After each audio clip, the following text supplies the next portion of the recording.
Le renforcement de la coopération entre la Banque islamique de développement au cœur de l'audience accordée par le président de la République au président de cette institution financière.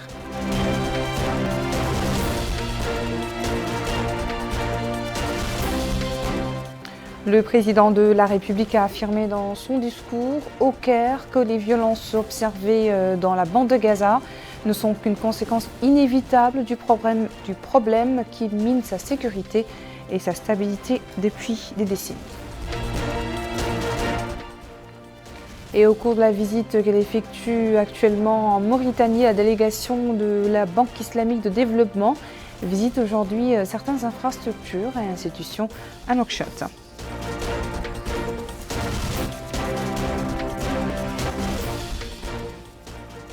Bonsoir, le président de la République, Mohamed Char El-Ghazouani, a reçu en audience cet après-midi au palais présidentiel le président du groupe de la Banque islamique de développement, Dr Mohamed Souleymane El-Jasser. Un entretien animé par les moyens de développer les domaines de coopération entre la Mauritanie et cet organisme financier international. L'audience s'est déroulée en présence du ministre chargé du cabinet du président de la République, Mokhtar Diaye, du ministre de l'économie et du développement durable Abdessalem Mohamed Salah, du ministre des Finances, Isselmou Mohamed Badi, Ahmed Bahini, chargé de mission de la présidence de la République, et le directeur du bureau régional de la Banque islamique pour le développement à Rabat, Walid Abbas, et M. Ezzedine Ahmed Youra, assistant technique du cabinet du président de la Banque islamique de développement. À sa sortie d'audience, le président du groupe de la Banque islamique de développement a déclaré que le président de la République a donné des directives et avis sur la coopération entre la Banque islamique de développement et la Mauritanie, qu'il a eu le plaisir d'écouter. Dr Mohamed Souleymane El-Jasser a déclaré également lui avoir rendu compte de ses visites effectuées au niveau de certains des projets financés par la Banque islamique et sa satisfaction de ses réalisations, ce qui nous pousse, a-t-il dit, à chercher des projets plus importants et des extensions de certains projets existants, car ils constituent tous des fondements très importants pour la coopération entre son institution et le pays. Il s'est dit également très optimiste pour l'avenir économique du pays, d'autant plus qu'il existe des bases de projets tels que des projets de sidérurgie et des futurs projets gaziers.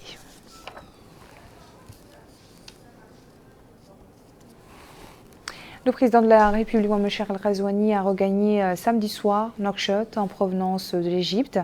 Il a participé au sommet de la paix au Caire, consacré à la discussion des développements et de l'avenir de la question palestinienne et du processus de paix. Le président de la République a été accueilli à l'aéroport international de Nouakchott-Oumtounsi par le Premier ministre, Mohamed Bilal Messoud, le ministre secrétaire général de la présidence, des ministres conseillers à la présidence de la République, des membres également du gouvernement et le chef d'état-major particulier du président, la directrice adjointe du cabinet du président, le wali de Nouakchott-Ouest et la présidente de la région de Nouakchott.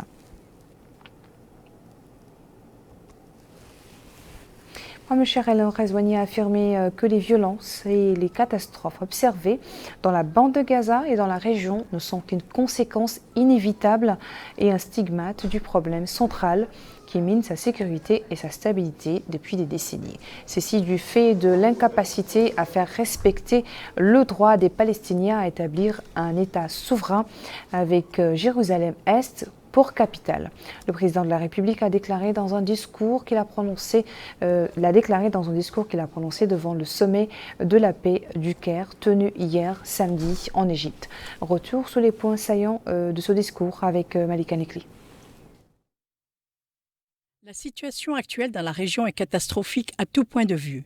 Ce à quoi sont exposés les civils sans défense contredit toutes les valeurs et tous les principes et entre en conflit avec les fondements de la conscience humaine. La persistance de cette situation laisse présager un chaos complet au Moyen-Orient dans son ensemble. La gravité de la situation actuelle appelle de toute urgence une réponse ferme de la part de tous et la mise en œuvre de tous les efforts possibles pour y remédier. Il est nécessaire de trouver rapidement des couloirs sûrs pour acheminer l'aide humanitaire d'urgence et sécuriser à nouveau les services de base. Il est également nécessaire d'œuvrer à l'établissement d'un cessez-le-feu immédiat qui garantisse la fluidité des mouvements d'aide humanitaire.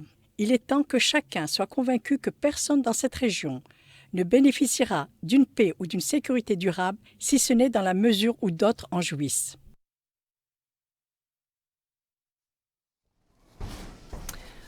Au cours de la visite qu'elle effectue actuellement en Mauritanie, la délégation de la Banque islamique de développement conduite par Dr Mohamed Ben Salman El-Jassir a visité aujourd'hui certaines infrastructures et institutions à Nouakchott. Ainsi, la délégation a visité entre autres la station Dual, le Centre national de cardiologie, la station de pompage d'eau potable à Nouakchott. Mais nous reviendrons sur cet élément après, bien sûr, nous parlerons de la pluie et je vous laisse d'abord découvrir à présent les hauteurs de pluie enregistrées sur certaines zones du pays au cours des dernières 24 heures.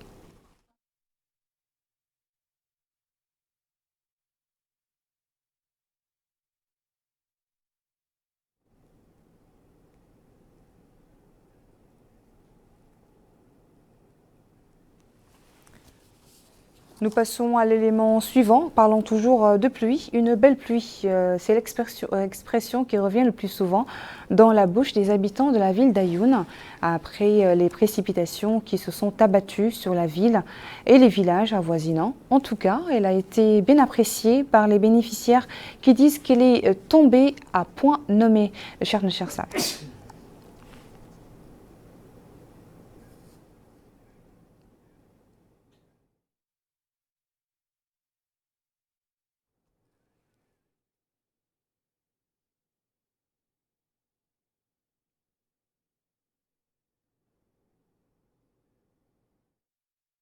Les habitants de la ville d'Ayoun se sont réveillés avec cette pluie diluvienne. Aussi bien cette localité que les villages environnants ont été arrosés la nuit dernière. Selon les prévisions des autorités locales, la hauteur de cette quantité de pluie qui a été enregistrée dépasse 30 mm. Aucun dégât matériels et humains n'a été enregistré. Les habitants qui sont exprimés au tour à tour fait part de leur satisfaction pour cette quantité de pluie. Ils espèrent que cela permettra d'apporter un peu plus de fraîcheur avec la chaleur qui régnait ces derniers jours.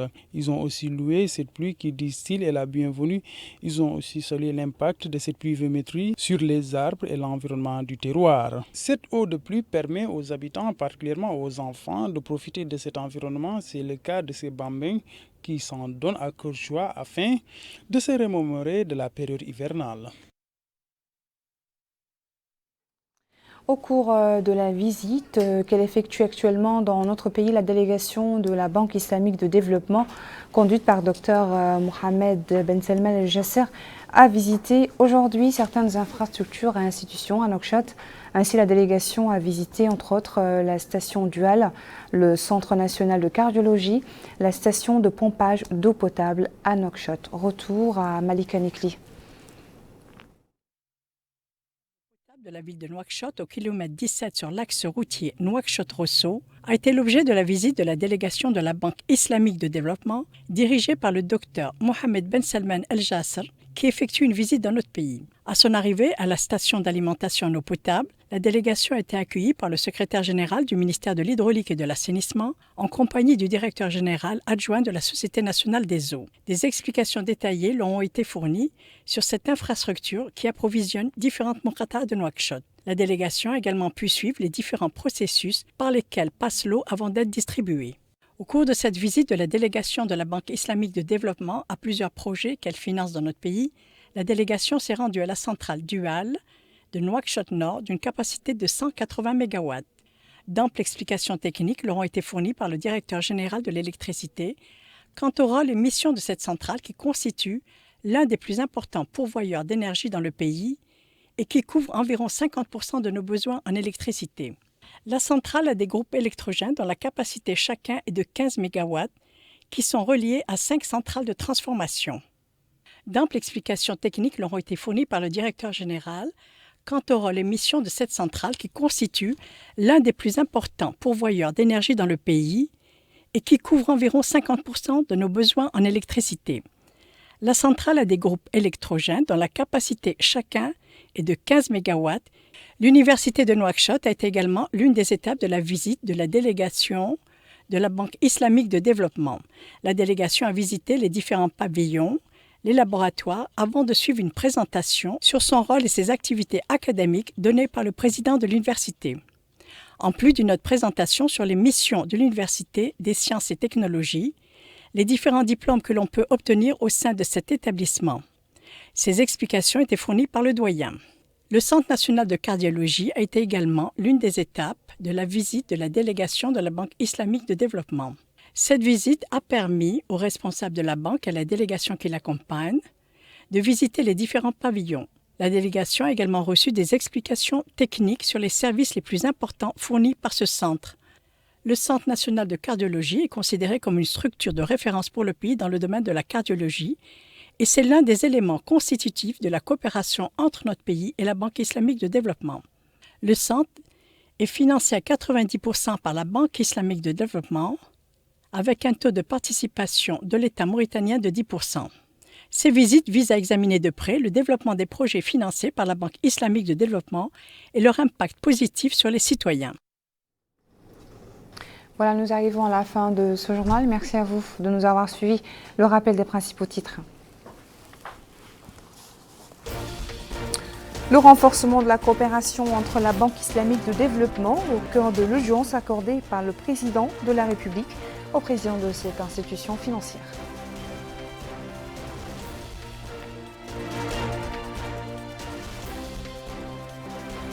Le président de la République a affirmé dans son discours au Caire que les violences observées dans la bande de Gaza ne sont qu'une conséquence inévitable du problème qui mine sa sécurité et sa stabilité depuis des décennies.